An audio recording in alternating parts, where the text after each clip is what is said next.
Welcome back to Hannity.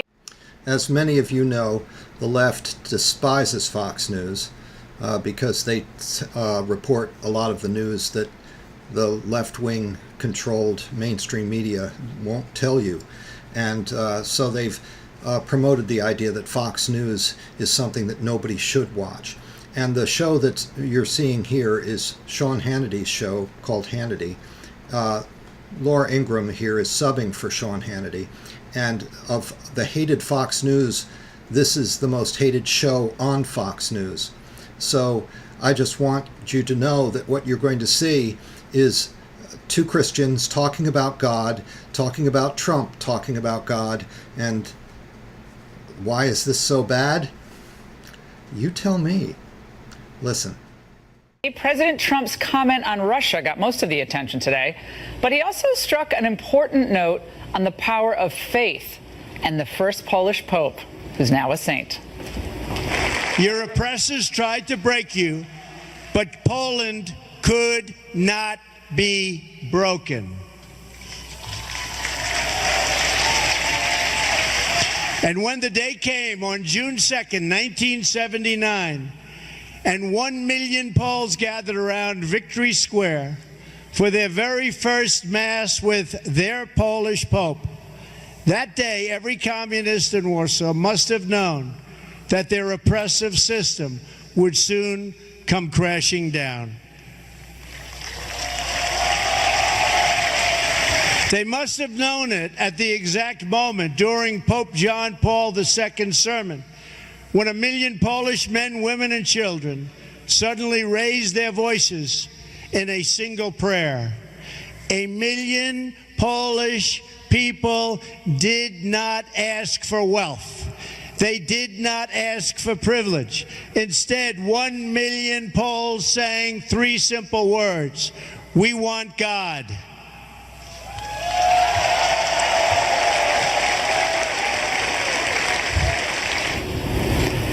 We continue with former Speaker of the House, Newt Gingrich. Newt, that moment, which really didn't get a lot of play today in the mainstream media, I think that moment says more to the people of Eastern Europe than all of the pontificating on the world community and global alliances, because that hits people in their heart, and it takes us back to a time where we didn't think, a lot of people didn't think there was any hope for Eastern Europe. And one man, John Paul II, Ronald Reagan, Margaret Thatcher, 3 of them together believed there was hope.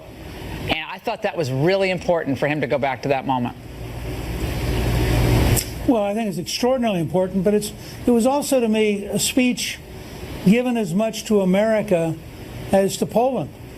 I think that you have a president who has decided that its time has come to engage the secular left, the atheists, those who would use government to force God out of our lives, and to take them head on.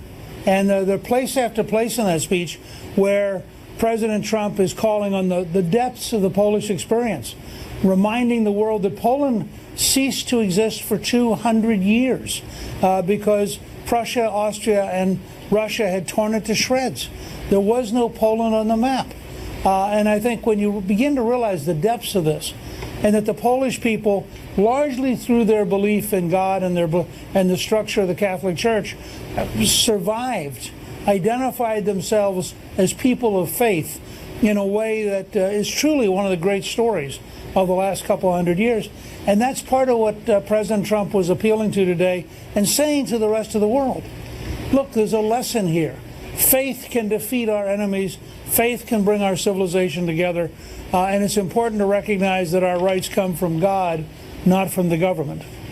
And Donald Trump, a billionaire, New Yorker, doesn't attend church all that regularly. Yet he gets up there and gives this speech, and not just that, not just the reference to John Paul II, but also a pro-life message in this speech in Warsaw, Poland. Let's watch. We put faith and family, not government and bureaucracy, at the center of our lives, and we debate everything. We challenge everything. We seek to know everything so that we can better know ourselves.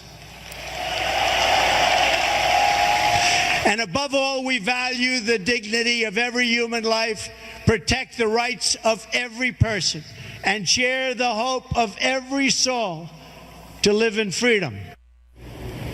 Optimistic, pro-life, protecting the most vulnerable. All people have human dignity. And yet, of course, the usual suspects on the left. So, he's just reading that. He's just reading prepared remarks as if Obama did everything off the cuff. I mean, come on. Okay, but it's deeper than that. Donald Trump the other day tweeted about Charlie Gard, this young baby who's being sentenced to death by a British court. I think there's a real desire here to confront those who would use the power of government to strip us of our dignity, to strip us of our religious liberty, that fits the program which the president had in the White House, where you remember the Little Sisters of the Poor were there, Cardinal Wuerl was there, a number of key Protestant leaders were there.